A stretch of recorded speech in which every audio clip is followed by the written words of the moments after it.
চারটা কাজ করলে একজন পুরুষ জান্নাতে চলে যাবে, এরকম কথা না আল্লাহ বলেছেন, না এরকম কথা রাসূল সাল্লাল্লাহু আলাইহি সাল্লাম বলেছেন।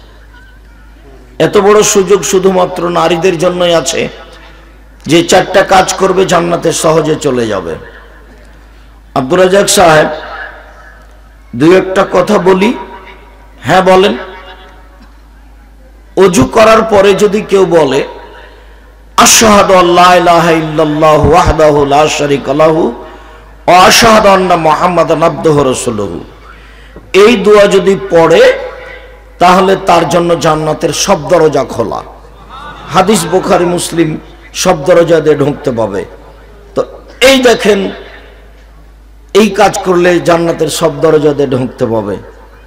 আহা, এটা তো পুরুষেরও, এটা তো মহিলারও, এটা তো আর পুরুষের জন্য খাস নয়। পুরুষের জন্য খাস কি সেটা কিছুই পাবেন না। মহিলা মানুষ যদি ওযু করার পরে বলে আশহাদু আল্লা ইলাহা ইল্লাল্লাহু ওয়াহদাহু লা শারীকা লাহু ওয়া আশহাদু আন্না মুহাম্মাদান আবদুহু ওয়া রাসূলুহু, তাহলে তার জন্য জান্নাতের সব দরজা খোলা। আপনি যদি ওযু করার পরে বলেন তো আপনারও জান্নাতের সব দরজা খোলা। আব্দুল্লাহ ইবনে আব্বাস রাদিয়াল্লাহু তাআলা আনহু বলেন, একদা আল্লাহ তাআলা আমাদের নবীকে বললেন, হাল তাদরি ফিমা ইয়াখতাসিমুল মালাউল আলা, মুহাম্মদ সাল্লাল্লাহু আলাইহি সাল্লাম আপনি কি বলতে পারেন উপরে কি নিয়ে হইচই হচ্ছে? আপনার জানা আছে কি নিয়ে হইচই হচ্ছে? তখন আল্লাহ রাসূল বলছেন, নাম ফিল কাফারাত, হ্যাঁ আমি জানি উপরে কি বলা বলি হচ্ছে ফেরেশতাদের মাঝে, এটা আমি জানি। সেইটা হচ্ছে যে মানুষের পুরুষ নারীর পাপ মিটে যাবে কিসে, তারই আলোচনা হচ্ছে।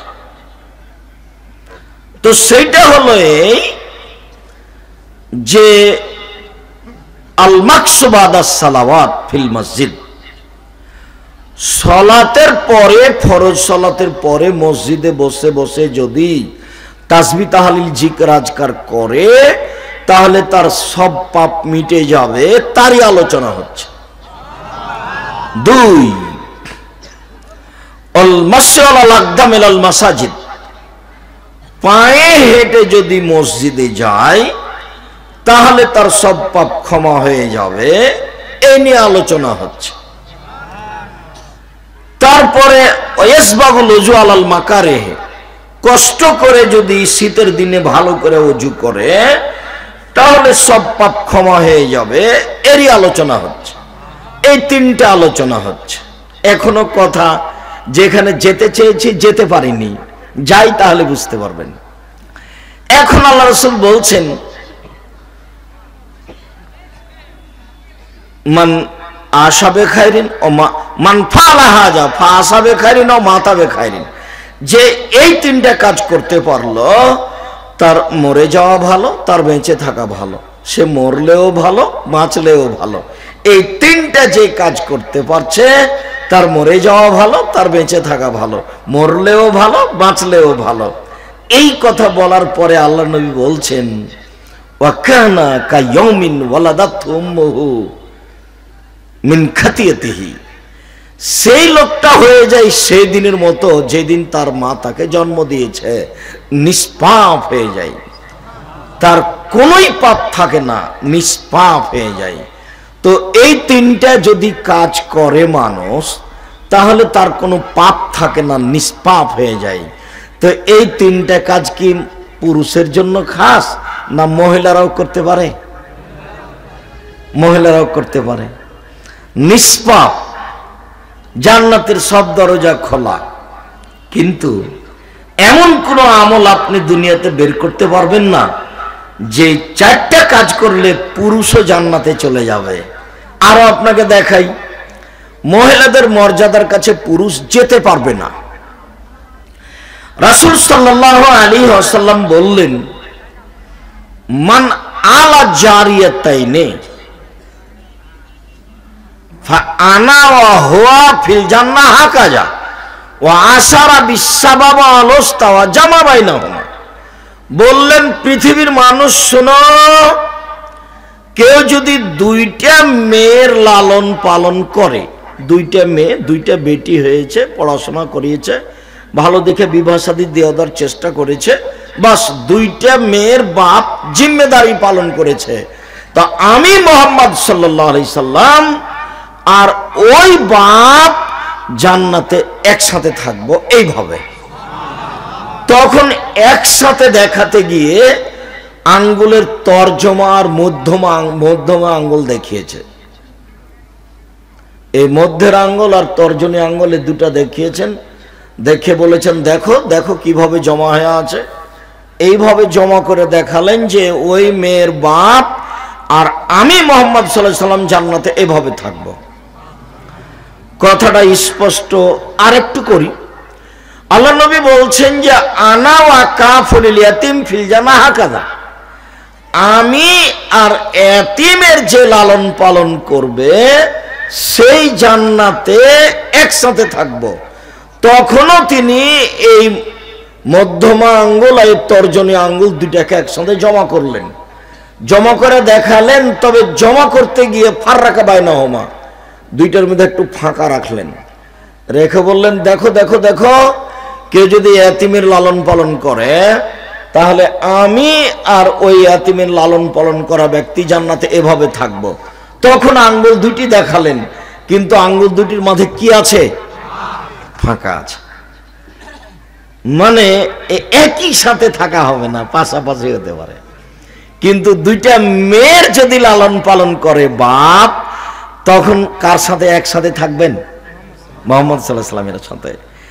এমন কোন দুনিয়াতে পথ পদ্ধতি নাই যে বাপ যদি 10টা ছেলের বেটার 10টা ছেলের যদি লালন পালন করে, লন্ডন থেকে পড়িয়ে নিয়ে এসে পিজি হাসপাতালে ডাক্তার করে দেয়, তবুও তার ছেলে 1 পয়সা উপকারে আসবে, এ কথা আল্লাহ নবী বলেননি।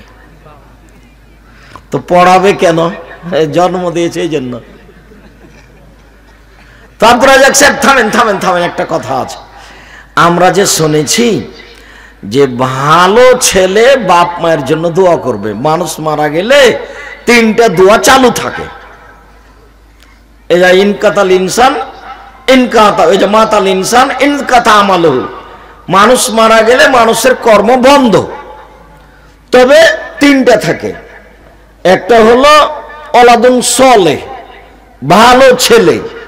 তো ওয়ালাদুন সলেহ এসেছে মানে ছেলে মেয়ে দুইটাই, শুধু ছেলে নয়। যদি আল্লাহ নবী বলতেন ইবনুন সলেহ, ভালো ছেলে, তাহলে হতো। কিন্তু আল্লাহ রাসূল ছেলের সাথে খাস করেননি, বলেছেন ওয়ালাদুন সলেহ, ভালো ছেলে মেয়ে। ছেলেও ভালো হলে বাপের জন্য ভালো, মেয়েও যদি ভালো হয় তো বাপের জন্য ভালো। এতক্ষণ পর্যন্ত মেয়েদের মর্যাদার কাছে যেতে পারবে না কোনো ছেলে, কোন পথ নাই দুনিয়াতে, তার 2 নম্বরে 3 নম্বর দেখাই। রাসূল সাল্লাল্লাহু আলাইহি সাল্লাম বলছেন, কেউ যদি মেয়ের লালন পালন করে, তো এই ঘটনাটা আল্লাহ রাসূল ওই সময়তে বলেছিলেন। আল্লাহর নবী বাড়িতে ছিলেন না। একটা মহিলা আয়েশা রাদিয়াল্লাহু তাআলা আনহার কাছে এসে খেতে চাইলেন। তো আয়েশা রাদিয়াল্লাহু তাআলা আনহা বলছেন, আমি বাড়ি তল্লাশি করে দেখলাম বাড়িতে কোনো কিছুই খাদ্য নেই। একটা খেজুর ছিল বাড়িতে, একটাই খেজুর। আমি একটা খেজুরই ওই মহিলাটাকে দিয়ে দিলাম। আমার কাছে খেতে চাইলো তখন। তা আমি দেখলাম মহিলাটা খেজুরটাকে 2 টুকরা করলো। 2 টুকরা করলো, 2টা মেয়েকে দিল। ও 2টা মেয়ে নিয়ে এসেছিল সাথে করে ভিক্ষা চাইতে, খেতে চাইলো। তো আমি একটা খেজুর বাসায় ছিল দিয়ে দিলাম। তো একটা খেজুরকে 2 টুকরা করে 2 মেয়ের হাতে দিল। ও নিজে কিছু খেলো না, তারপর চলে গেল। তা আল্লাহ নবী কিছুক্ষণ পরে বাড়িতে ঢুকলেন। ঢুকতে আমি বললাম, আল্লাহ নবী, ঘটনা এই। কি ঘটনা বলো তো? একজন মহিলা 2টা মেয়ে বাচ্চা নিয়ে আমার কাছে ভিক্ষা চাইতে আসলে, সে খেতে চাইলো। তো আমি বাড়ি তল্লাশি করে দেখলাম কিছুই নাই, বাড়িতে একটাই খেজুর। তো আমি একটা খেজুর দিয়ে দিলাম। তো মহিলাটা একটা খেজুরকে 2 টুকরা করে 2 মেয়ে বাচ্চাকে দিল, তারপর চলে গেল। তখন তখন আল্লাহ রসুল বলছেন, শোনো খাদিজা, শোনো আয়েশা, কেউ যদি কোনো বাপ যদি মেয়ের লালন পালন করে, তাহলে বিচারের মাঠে জাহান্নাম এবং বাপের মাঝে মেয়েটা দাঁড়াবে। ওই দিকে আছে জাহান্নাম আর এদিকে আছে ওর বাপ, আর মধ্যে আছে মেয়েটা। আগে বাপের জান্নাত ঘোষণা হবে, তারপরে মেয়েটা এখান থেকে সরবে। জাহান্নাম ঘোষণাও নেই, সরাও নেই। দেখি কতক্ষণ চলে। হাদিস বুখারী মুসলিম। কেউ যদি 10টা ছেলের লালন পালন করে, বিচারের মাঠে ছেলে এইভাবে দাঁড়াবে, এ কথা মুহাম্মদ সাল্লাল্লাহু আলাইহি ওয়াসাল্লাম বলেননি। কেউ যদি বলে, আব্দুর রাজ্জাক সাহেব থামেন একটা কথা, আমরা তো শুনেছি, আপনার বক্তব্যের মধ্যেই শুনেছি মনে হয়, যে ছোট ছেলে মেয়ে যদি মারা যায় তো জান্নাতে যতক্ষণ পর্যন্ত তার বাপকে না দিবে ততক্ষণ পর্যন্ত ছেলে মেয়ে যাবে না। তো হ্যাঁ, কথা ঠিকই আছে, ওখানে ছেলে খাস নয়, ছেলে মেয়ে দুটাই। যার জন্য আপনাদেরকে আমি বলেছি, ভুলেও কোনোদিন 2টা ছেলে মেয়ে নেবেন না, নেবেন 10-12টা। 10-12টা 15টা নিলে 2-4টা মারা যাবে, 2-4-5টা থাকবে। আপনারা 12 ভাই বোন, তার মধ্যে 7 জন আছেন আর বাকিগুলো 5 জন মারা গেছে। আপনার বাপ মা এমনিতে জান্নাতে চলে যাবে ইনশাআল্লাহ। আর আপনার ছেলেই মাত্র 2টা, তো কয়টা মরে আর কয়টা থাকে? যার জন্য এমন বোকামি কাজ করা হবে না। এগুলো ইহুদি খ্রিস্টানদের ষড়যন্ত্র কৌশল, যে ছেলে মেয়ে কম নিতে হবে, এই পিল বড়ি খেতে হবে, ছেলে বন্ধ করতে হবে। আমাদের হেলাল উদ্দিন ডাক্তার রাজশাহী বিশ্ববিদ্যালয়ের এক ভালো বড় ডাক্তারের স্ত্রীও বড় ডাক্তার নেই। তো মাঝে মধ্যে আব্দুল্লাহর আম্মাকে বলে যে, আপনার যদি কোনো চিকিৎসা করে ছেলে মেয়ের ব্যবস্থা করা যায় সেটা আমি করব, আমি চেষ্টা করি। তো আপনি করেন, যদি চেষ্টা করে আপনার কুলাই, আমরা তো এই পর্যন্তই আছি। তো বলছে যে আপনারই ছেলে মেয়ে হওয়া দরকার। তা আমরা বলছি, শুধু আমাদের নয়, প্রত্যেক মানুষেরই ছেলে মেয়ে হোক, তাহলে ভালো মন্দ কিছু তো হবেই। 10টা-12টা ছেলে মেয়ে হলে, 2টা খারাপ হলে 7-8টা তো ভালো হবে। ভুলেও কোনোদিন একটা ছেলে একটা মেয়ে নেওয়ার হিসাবে ওই পাতায় কেটে দেন। উপস্থিত বৈঠকের মুসলিম বোন আপনাকে বলছে, আর কোনোদিন আপনি পিল বড়ি খাবেন না, তওবা করলাম, আস্তাগফিরুল্লাহ ওয়া আতুবু ইলাইহি, আস্তাগফিরুল্লাহ ওয়া আতুবু ইলাইহি। রাসূল সাল্লাল্লাহু আলাইহি সাল্লামকে জিজ্ঞাসা করা হয়েছিল, আইয়ুয যামবি আকবার, আল্লাহর নবী সবচেয়ে বড় পাপ কোনটি? তখন তিনি বললেন, আনতাদুআলা নিদ্দানুহা খালাকাক, তুমি আল্লাহর সাথে শিরক করবে, এটা সবচেয়ে বড় পাপ। তো জিজ্ঞাসাকারী বলছেন, সুম্মায়ুন, তারপরে কোনটা? তখন তারপরে আল্লাহ নবী বললেন, আনতাকতুলা ওয়ালাদাকা খাশিয়াতা ইয়াতামামাক, খাদ্যের ভয়ে পড়াশোনা করাতে পারবো না, এই ভয়ে, রুজির ভয়ে ছেলে মেয়ে নিল না, এটা হলো পৃথিবীর 2য় মহাপাপ।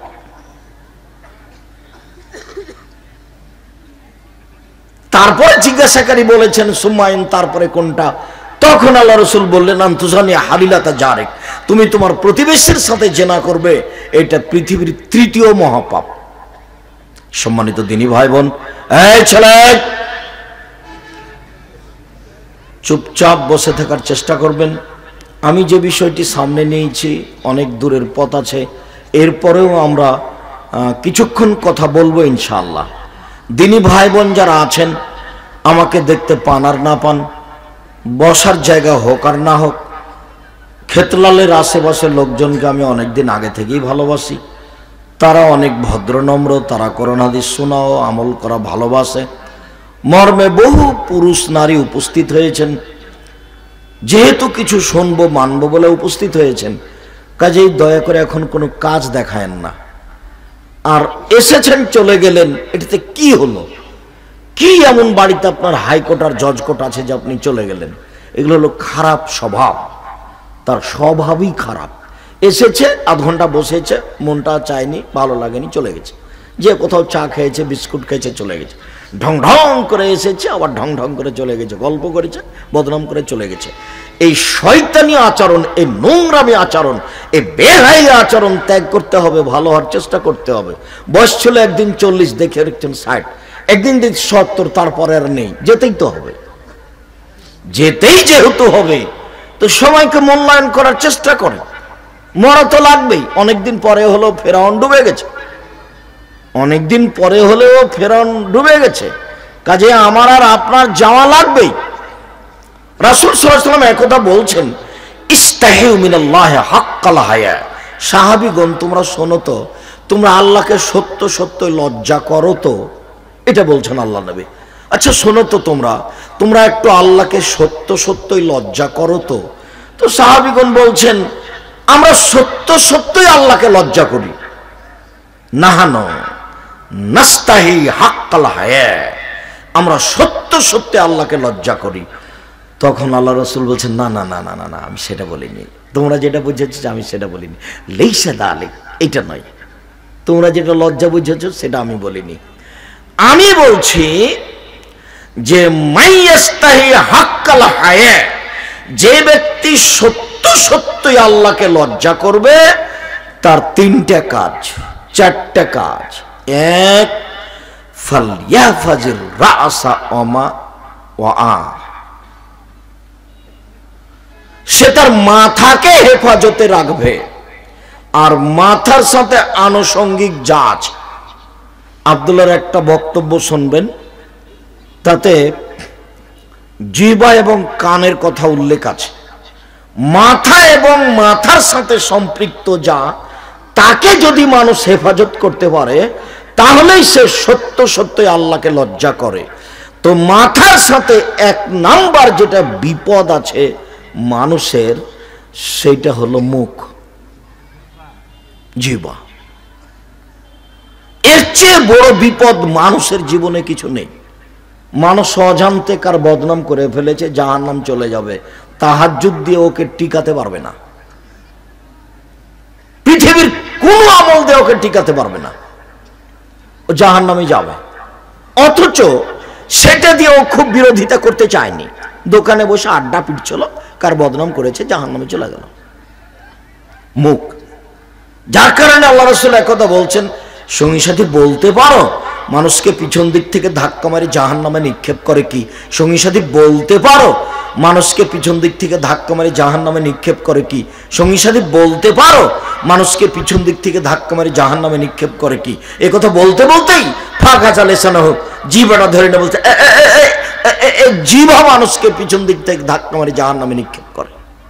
কথাই বলবেন না, দোকানই বসবেন না। আমি চিরদিনের জন্য আড্ডা পিটার দোকানে বসা না করে দিয়েছি। দোকানে জিনিস কিনতে যতক্ষণ সময় লাগবে ততক্ষণ দাঁড়াবেন। 1 কেজি লবণ দেন, 200 মরিচ দেন, একটা গোড়া মরিচের প্যাকেট দেন, জি পয়সা দিয়ে দেন, আসসালামু আলাইকুম, গেলাম। আপনি 5 মিনিট 2 মিনিট বসতে পাবেন না ওখানে। ওখানে তো ল্যাংটা মেয়ে আসছে, ওখানে তো আরেকজনের বদনাম হচ্ছে। আপনি ওখানে বসেন কোন শরমে, কোন লজ্জায় বসেন? আপনি বসবেন কেন? এটাই সবচেয়ে বড় বিপদ, মাথার সাথে যেটা সম্পৃক্ত মুখ, জিহ্বা। রাসূল সাল্লাল্লাহু আলাইহি ওয়াসাল্লামকে জিজ্ঞাসা করা হলো, আল্লাহর নবী বাঁচার পথ কি, জাহান্নাম থেকে বাঁচবো কিভাবে? তখন তিনি বললেন 3টা কাজ করো জাহান্নাম থেকে বেঁচে যাওয়া। 1, মুখখান হেফাজতে রাখো, জিহ্বা। 2, বাড়িতে থাকো, দোকানপাটে যায় না, বাইরে যায় না। 3, পাপের জন্য কাঁদো, বাস জান্নাত হবে। এখন আল্লাহ রাসূল বললেন, তোমাদের কি হবে, যুগের কি হবে? তোমাদের কি হবে, যুগের কি হবে?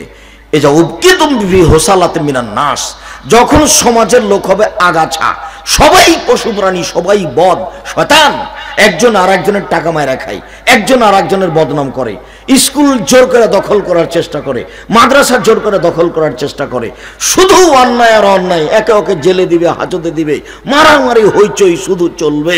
তখন তোমাদের কি হবে, যুগের কি হবে? মানে জাতিল ওহুদ, আমানত অঙ্গীকার কিছুই থাকবে না। ওয়াখতালাফু ফীহিম, তাদের মধ্যে মতবিরোধ হবে, কেউ কাউকে মানবে না। ছোট ছেলেটা লাফ দিয়ে উঠবে বৃদ্ধ মানুষের মুখের উপরে, মানি না আপনার কথা, লাফ দিয়ে উঠবে, তখন দেখাচ্ছেন আল্লাহ রসুল, দেখো দেখো দেখো মতবিরোধ এইভাবে হবে, দেখো দেখো দেখো এইভাবে হবে। সুম্মা সাব্বাকা বাইনা আসাবিহি, আঙ্গুলগুলিকে আঙ্গুলের মধ্যে ঢুকিয়ে দিলেন, এইভাবে যেমন ঢুকে গেল মানুষের মতবিরোধ এইভাবে ঢুকে যাবে, কেউ কারোর কথা মানবে না। তখন তোমাদের কি হবে, যুগের কি হবে, তোমাদের কি হবে, যুগের কি হবে। তো বলেন কি করতে হবে? তখন বললেন যে মুখ বন্ধ রাখো, জিহ্বা বন্ধ রাখো, 2 বাড়িতে থাকো। তখন সাহাবী বলছেন যে আচ্ছা বাড়িতে থাকলাম, এরপরে হইচই এত বেশি, নির্বাচনের পরের দিন মিছিল বের করেছে, তখন ওর বাড়ির পাশ দিয়ে যাচ্ছিল, তোর বাড়ি ভেঙে দে। আপনি দেখেছেন বাস্তবতা, এর মনে হবে যে এরা কেউ মানুষ নয়, সব পশু।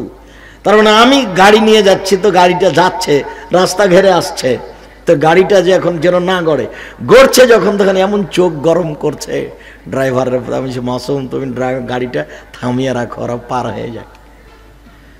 এরা এখন আর কেউ মানুষ নয়, সব পশু। শুধু পশু নয়, হিংস্র প্রাণী, হায়ানা, এরাই হায়ানা। বেটা তোমাকে তো আমি দিন রাত বলছি, তুমি কেন বলে বেড়া অমুকের চরিত্র ফুলের মতো পবিত্র, একটা বিড়ির জন্য, একটা সিগারেটের জন্য ভিক্ষা করে খাবা। ভিক্ষা করে খাবা কেন? মানুষের বাড়িতে কাজ করে খাবা। ওখানে কেন তুমি ওখানে যাওয়া কেন? আর তোমার মা তো ভোটে দাঁড়িয়েছে, তোমার মা চেয়ারম্যান হয়েছে, তোমার মা মেম্বার হয়েছে, সবাইকে ডাকে, আসো ভাইয়া, আসেন ভাইয়া, চা খেয়ে যান। তোমার মা সবার জন্য ফ্রি, ওকে মা বলে আর ডাকিও না। ও এখন মায়ের স্থানে নাই। মা তো 4 ভিতরে 4টা গুণ আছে, তার নাম মা। একাধিক দিন বক্তব্য শোনা আছে, মোবাইলটা চালু করলেই পাবা। মা হচ্ছে ওই 1 যে বাচ্চাকে 2 যে বাচ্চাকে বিদ্যা দিতে পারে, 3 যে বাচ্চাকে পরিপাটি করে সাজগোজ করে রাখতে পারে, 4 যে বাচ্চাকে পাহারা দিতে পারে। প্রতি বক্তব্যে আছে যে বাচ্চাকে পাহারা দিতে পারে। একবারে বাপ মা বাচ্চার উপরে পাহারাদার। খেতলালে বাড়ি, বেটি ঢাকা বিশ্ববিদ্যালয়ে পড়ে, আর বাপে 3 চিলে লন্ডনে গেছে।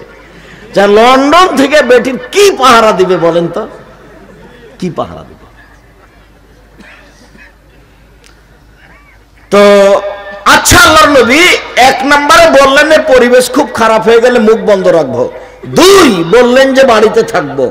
তো আচ্ছা, বাড়িতে এসে যদি কেউ মেরে যায় তাহলে কি করব? তখন আল্লাহ রাসূল বললেন, তখন তুমি আদমের 2 ছেলের ভালোটার মতো হয়েও। আদমের 2 ছেলের কাবিল হাবিলকে বলল, তোকে আমি হত্যা করব। তখন হাবিল বলছে, তুমি হত্যা করো করো, আমি তোমাকে হত্যা করব না। গ্রামের সে লোকটা নির্বাচনের পরের দিন তোমার ঘরে এসে যদি তোমাকে মেরে যায়, তো তুমি বলিও তুমি মারো মারো, আমি তোমাকে মারবো না। মনে হবে সব দুনিয়া দখল করে নিল, তা নয়, বিচার আবার হবে। ধৈর্যের পরিচয় দিয়ে থাকেন, বিচার আবার হবে। হাইকোর্টের বিচারই বিচার নয়, জজ কোর্টের বিচারই বিচার নয়, ওই ফেসবুকেরই বিচার বিচার নয়। এগুলো জজ কোর্ট হাইকোর্ট কোর্ট নয়। আহকামুল হাকিমিন, যেদিন হাকিমদের হাকিম বিচারে বসবেন সেদিন হলো মূল বিচার। সেদিন তিনি বলবেন, আইনাল জাব্বার আইনাল মুতাকাব্বির, আনা মালিকুল আমলাক। স্বৈরাচারী, স্বেচ্ছাচারী, অহংকারী, বদমেজাজি, বৈত্তশালীরা কোথায়? আমি হচ্ছে আজকে রাজা ধীরাজ। এই কথা ঘোষণা দিয়ে বিচার চালু করবেন।